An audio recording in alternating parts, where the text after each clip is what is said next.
A escravidão dos nativos foi muito utilizada pelos portugueses durante a colonização.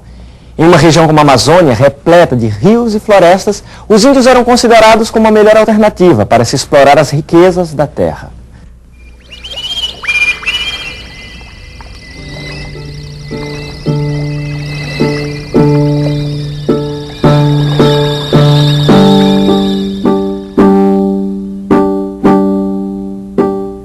Imagine a TV viajando no tempo para mostrar o passado. Imagine a vida, as pessoas, os sonhos de outras épocas. Imagine tudo isso como era há alguns séculos. 500 anos, o Brasil colônia na TV. Episódio 6, Entre a Fé e a Espada. Duas coisas faziam a Amazônia ser bem diferente do resto do Brasil: seus rios e sua floresta. Vejam neste mapa a quantidade de rios que estão ligados ao rio Amazonas. Se a floresta era fechada e perigosa, os rios podiam ser usados para se chegar a várias partes do interior. O convívio com essa realidade criou um jeito muito especial de viver, um jeito que até mesmo os colonizadores tiveram que aprender. Toda manhã o pajé ia para as margens do rio. Diziam que o rio falava com ele. Ninguém podia ir, só o pajé. Mas certa vez um curumim foi atrás dele para ver o que ele fazia. E o que foi que o curumim descobriu? Você não imagine. O pajé balançou o maracá e invocou os encantados, criaturas que vivem no fundo dos rios. Pegou um punhado de folhas secas e jogou no ar. O vento soprou forte e as águas se encresparam. Depois fez silêncio. Aí o curumim começou a ouvir muitas vozes dos encantados cantando ao longe. Um deles apareceu. A Boiuna, uma cobra imensa. E o pajé começou a conversar com ela. Aqui estou, Boiuna. Tem algo para me contar? Os homens brancos estão vindo. Chegarão aqui em breve. O que devo fazer? Preste atenção aos homens que vão chegar. Grandes transformações estão vindo. Grande perigo se aproxima. Perigo para o seu povo, para o rio, a floresta. Perigo até para nós, os encantados.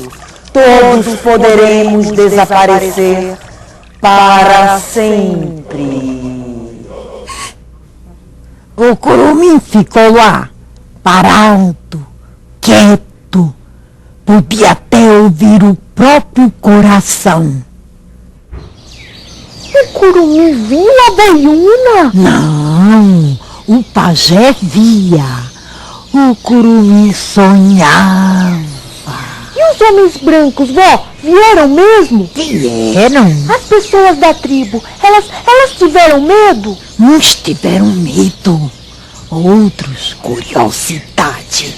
Mas teve gente que ficou muito desconfiada.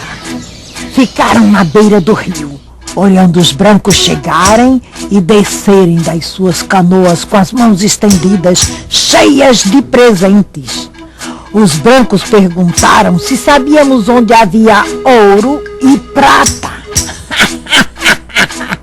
Eles só pensam nisso.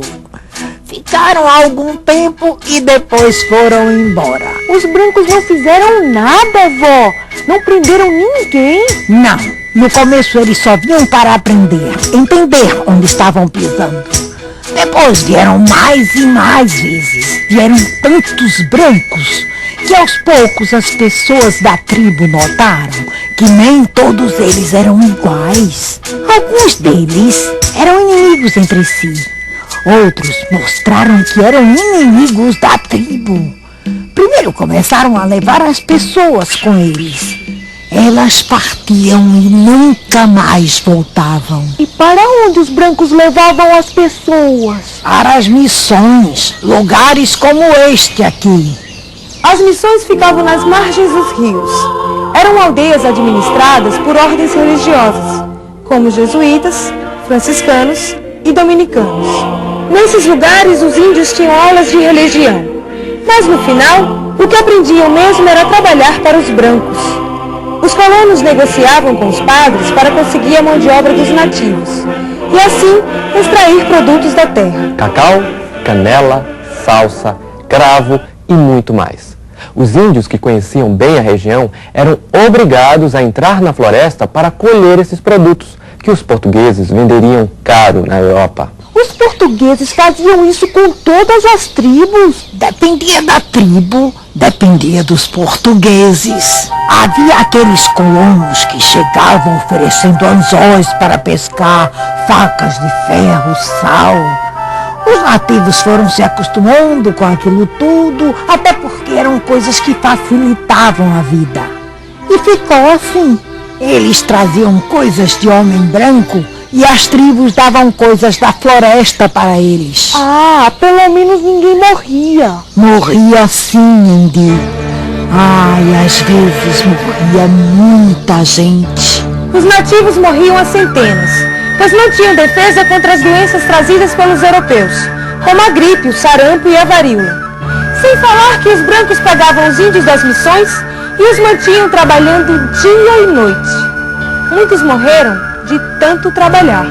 Esta situação de sofrimento não agradava os religiosos, porque afastava os índios das missões. Padre Vieira, provincial dos jesuítas vindo de Lisboa, tentou resolver o problema. Precisamos de índios! Eles conhecem tudo por aqui! Não damos um passo nessa terra sem eles. A maioria dos índios foi para as missões. Queremos que eles trabalhem para nós. Mas os padres não querem deixar. Claro! Vocês dizem que querem contratar os índios e acabam ficando com eles como escravos. Isso quando não entram nas aldeias cristãs e capturam todos como se fossem animais. Padre, por Jesus, entenda! Precisamos de muitos índios.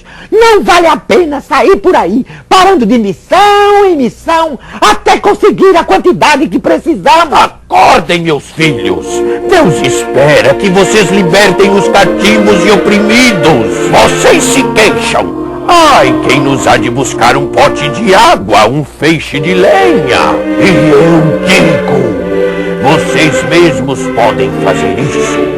Porque é melhor sustentar-se do próprio suor do que viver às custas do sangue alheio. O que o senhor quer dizer com isso? Acha que devemos trabalhar no lugar dos índios? É isso mesmo. Escrevi ao rei para libertar todos os nativos. Vocês vão ter que se virar sem eles. Mas isso vai nos prejudicar. Sem nossos escravos, perderemos a colheita do cacau. E do algodão, do fumo, perderemos tudo que temos. Reconhecendo que a situação poderia ficar ainda pior, Padre Vieira apresentou uma solução provisória que atendesse tanto aos interesses das missões quanto dos colonos. Acho um absurdo vocês escravizarem os índios. Mas, enquanto não resolvermos esta situação, os índios que foram registrados como escravos poderão continuar escravizados. Silêncio! Eu não terminei. Os índios que não foram registrados terão que receber salário para continuar trabalhando para vocês.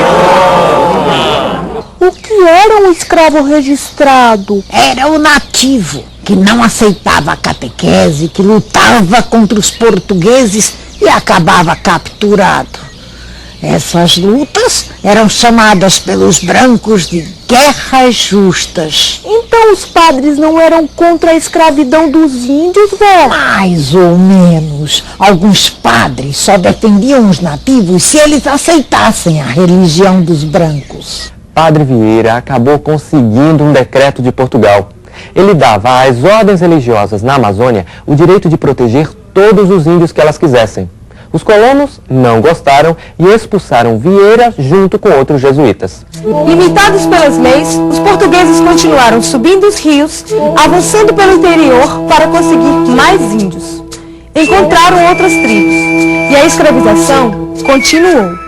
Esse deslocamento de nativos do interior para as vilas e plantações dos brancos era chamado de descimento E ninguém fazia nada para impedir? Claro que sim.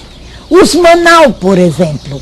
Esse povo conseguiu reunir várias tribos da região do Rio Negro. Eles pretendiam resistir ao avanço dos portugueses.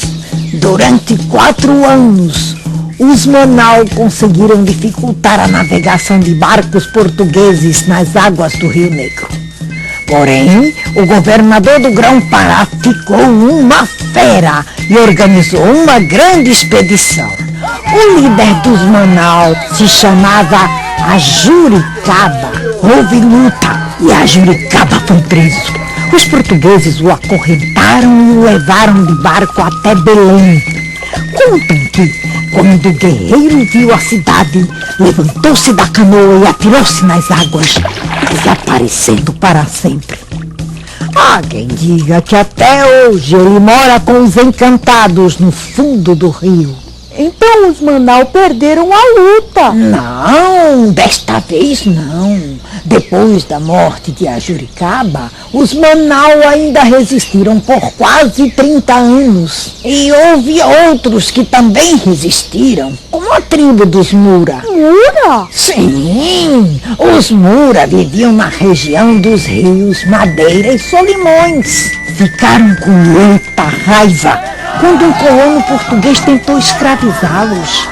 Destruíram a missão que havia na boca do rio Madeira e passaram a combater os portugueses do jeito que podiam. O que foi, José? O que aconteceu com você? Os Mura, estávamos indo para as minas de ouro de Mato Grosso e eles nos atacaram. E sabe da maior? Os índios que estavam conosco nos abandonaram e se juntaram aos Mura. Traidores! Melhor mandar logo uma expedição acabar com eles, como fizeram com os Manaus. Os portugueses bem que tentaram, mas não era fácil acabar com os Mura. Morreu tanta gente, mas os Mura continuaram resistindo por muitos e muitos anos. Por que nosso povo tem que sofrer tanto nas mãos dos brancos? Contam que um dia, no começo dos tempos, Deus enviou um de seus profetas barbudos para a terra. Trazia 2 espadas, uma de madeira e outra de ferro. O profeta pediu ao pai do nosso povo que escolhesse uma delas. Ele escolheu a espada de madeira, pois a madeira é nossa amiga e faz parte da nossa vida. Mas o pai do homem branco, que não conhecia a floresta, escolheu a espada de ferro, que corta a madeira. É por isso que temos perdido tantas lutas, pois a espada de madeira não é tão forte quanto a espada de ferro. Ainda bem que sabemos qual é a fraqueza da gente. Fica mais fácil de consertar. Basta a gente aprender a fazer espadas de ferro e tudo vai ficar bem. Não é, vó? É, meu filho. É sim. Tudo vai ficar bem. Entendi! Hora da aula! Já vai, Padre João!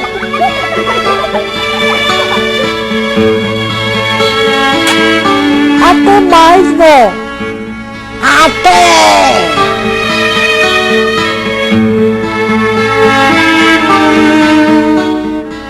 Desde a viagem de Cabral, que os portugueses esperavam encontrar muitas riquezas no território brasileiro. No próximo episódio, veja como a descoberta do ouro no interior do Brasil começou a mudar a face da colônia e as suas relações com Portugal.